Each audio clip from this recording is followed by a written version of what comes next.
જ્ઞાન live એકેડમીની book આવી ગઈ છે. ખાસ કરીને જે લોકો કેન્દ્ર સરકારની પરીક્ષા જેમ કે SSC છે, રેલવે NTPC છે કે પછી ગ્રુપ ડી ની પ્રિપેરેશન કરે છે, તો એ લોકોમાં ઇંગ્લિશ લેંગ્વેજનું જે કોમ્પ્રિહેન્ઝન અને ગ્રામર હોય છે એ આવતું હોય છે. તો એના માટેની આ બુક છે. હું તમને આગળ વિડીયોમાં દેખાડું કે આ બુકમાં અંદર ઇંગ્લિશના કયા કયા ટોપિક આપેલા છે. તો ચાલો આપણે વિડીયોની શરૂઆત કરીએ. જ્ઞાન લાઈવ એકેડમીની ઇંગ્લિશ લેંગ્વેજની બુક છે, specially four central government exam જેમ કે SSC CGL, SSC GD, SSC CHSL, SSC MTS કે પછી તમે RRB NTPC ની કે પછી ગ્રુપ ડી ની પ્રિપેરેશન કરો છો. ટૂંકમાં સેન્ટ્રલ ગવર્મેન્ટની એક્ઝામ માટે જે ઇંગ્લિશ લેંગ્વેજ આવે છે એના માટેની આ સ્પેશિયલ બુક છે. ફોકસ ચેપ્ટર તો કે ગ્રામર, વોકાબ્યુલરી અને વર્બલ એબિલિટી તમને આમાં મળી જશે. થિયરી પ્લસ MCQs આપેલા છે chapter wise. Comprehensive coverage of all previous year question. Last year જે એક્ઝામ લેવાની એ બધાના ક્વેશ્ચન મળી જશે. PYQs ટૂંકમાં ટોપિક વાઇઝ મળી જશે. એક્સપ્લેનેશન મળી જશે બેઝડ ઓન લેટેસ્ટ પેટર્ન અને 1200થી પણ વધારે ક્વેશ્ચન મળી જશે. બુકને ઓપન કરશો એટલે અહીંયા તો ટેબલ ઓફ કન્ટેન્ટ એટલે કે અહીંયા આપેલું છે ઇન્ડેક્સ આપેલો છે. પછી જો અહીંયાથી શરૂ થાય છે નાઉન.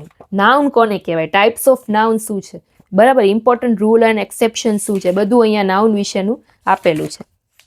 પ્રોનાઉન કોને કહેવાય, ટાઈપ્સ ઓફ વર્બ્સ કોને કહેવાય, એડજેક્ટિવ કોને કહેવાય, આ બધું ઇંગ્લિશમાં જ સમજાવેલું છે. કેમ કે કેન્દ્ર સરકારની જે કોઈ પણ ભરતી હોય એમાં ઇંગ્લિશ કોમ્પ્રિહેન્ઝન અથવા તો ઇંગ્લિશ લેંગ્વેજ છે ને એ કમ્પલસરી હોય છે અમુક માર્ક માટે. એટલે તમારે આટલું તો કરવું જ પડે એના માટે. તો આ બુક તમે એના માટે લઈ શકો. RRB NTPC ની પ્રિપેરેશન કરતા હો કે ગ્રુપ ડી ની કરતા હો અથવા તો SSC GD માં ફોર્મ ભર્યું હોય કે MTS માં ભર્યું હોય, આ બુક દરેકમાં કામ આવશે. આર્ટિકલ્સ છે, પછી ટેન્સીસ છે, બધા જે આ બધા ટેન્સ છે, simple present, simple past, simple future છે. ક્વેશ્ચન ટેગ, પછી અહીંયા પ્રેક્ટિસના ક્વેશ્ચન, જે આ ગ્રામરના આગળ ચેપ્ટર ગયા અને પ્રેક્ટિસ માટેના ક્વેશ્ચન આપેલા દરેક ચેપ્ટરના જોશે. સાથે અહીંયા લખેલું પણ PYQsમાં લખેલું પણ છે કે આ ક્વેશ્ચન લાસ્ટ કઈ એક્ઝામમાં કઈ સાલમાં પૂછાયેલો. જો અહીંયા આ ક્વેશ્ચન છે SSC CHSL 2023માં પૂછાયેલો તો છે, એમ બધામાં લખેલું છે. આ બધા મિક્સ ક્વેશ્ચન છે. પછી એના સોલ્યુશન પણ આપેલા છે સાથે, સમજૂતી ટૂંકમાં. આન્સર તો આપેલો છે પણ સમજૂતી પણ આપેલી. પછી આ ડાયરેક્ટ ને ઇનડાયરેક્ટ સ્પીચ છે.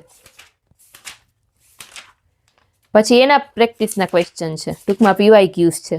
જો આ ક્વેશ્ચન છે ડાયરેક્ટ ઇનડાયરેક્ટ સ્પીચનો, એ SSC CGL 2022માં પૂછાયેલો હતો છે. પછી એની સમજૂતી અને એની આન્સર કી. પછી સિનોનિમ્સ આપેલા છે, એના પ્રેક્ટિસના ક્વેશ્ચન હશે. ઇડિયમ્સ એન્ડ ફ્રેઝિસ, સિનોનિમ્સ એ બધું આમાં આવી ગયું. એના પ્રેક્ટિસના ક્વેશ્ચન આવી ગયા. એન્ટોનિમ્સ ટૂંકમાં સમાનાર્થી ને વિરોધાર્થી શબ્દ, આ બધા શબ્દ સમૂહ. આ એનું સોલ્યુશન છે.